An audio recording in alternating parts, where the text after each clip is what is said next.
Salut, bienvenue sur les contes de vie. Aujourd'hui, je vais te parler d'un sujet dont on a beaucoup entendu parler, les virus. L'histoire s'appelle le virus fantôme. Le soir d'Halloween, on trouve toutes sortes de choses. Il y a des décorations effrayantes devant certaines maisons, des personnes déguisées qui arpentent les rues en quête de ce qu'Halloween offre de meilleur, des bonbons.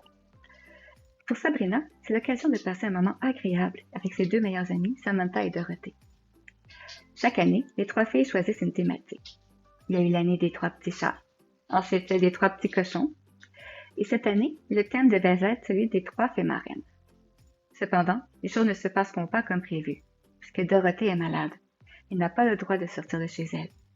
Elle a un virus dans son corps. Devant la confusion de sa fille, la maman de Sabrina lui expliqua ce qu'était qu'un virus. Elle lui dit qu'un virus, c'était un peu comme un fantôme. Surprise, Sabrina s'exclama. « Hein? Un fantôme, tu dis? » « Eh oui, répondit sa mère. Tu vois, les fantômes sont invisibles, tout comme les virus. Ils font peur aussi, puisqu'ils veulent venir te chatouiller le nez et la gorge sans prévenir, ou encore te donner froid et faire monter ta température. Inquiète, Sabrina lui demanda comment faire pour se défendre contre un ennemi invisible. La réponse était si simple.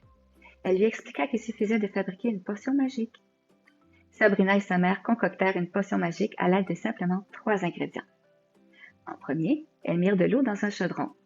Ensuite, sa mère sortit une bouteille qui sentait très fort. C'était de l'alcool à friction. Plusieurs petites bouteilles se trouvaient devant Sabrina. Sa mère lui proposa de choisir une essence afin de donner une meilleure odeur à leur potion. La jeune fille choisit la bouteille à l'odeur de citron, qui sentait si frais et propre. Bonne nouvelle, aucune bave de crapaud ne fut nécessaire à la mixture. Une fois terminée, mère et fille remplirent une bouteille de leur potion, et Sabrina voulut l'essayer sur le champ. La jeune fille trouvait l'odeur du citron bien agréable et se sentait enfin protégée, et c'était l'essentiel. Mais ce n'est pas tout, lui rappela sa mère. Pour empêcher les chatouilles de nez et de gorge, la solution la plus efficace était de porter un masque pour lui bloquer le chemin. Un masque comme celui-ci, lui demanda sa fille. La mère éclata de rire en voyant le masque de sorcière au grand décroché de Sabrina. « Oui, c'est presque ça, répliqua-t-elle.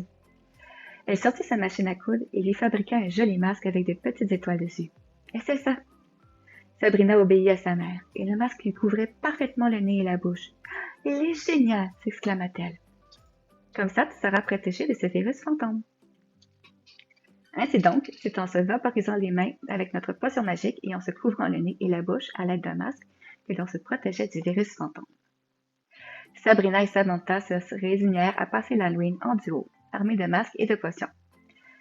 Et bien que leur amie fût interdite de sortir, cela ne les empêcha pas de préparer un sac de bonbons surprise, qu'elles pourraient recevoir dès qu'elles se sentiraient mieux. Un sac surprise, mais sans virus fantôme, bien sûr.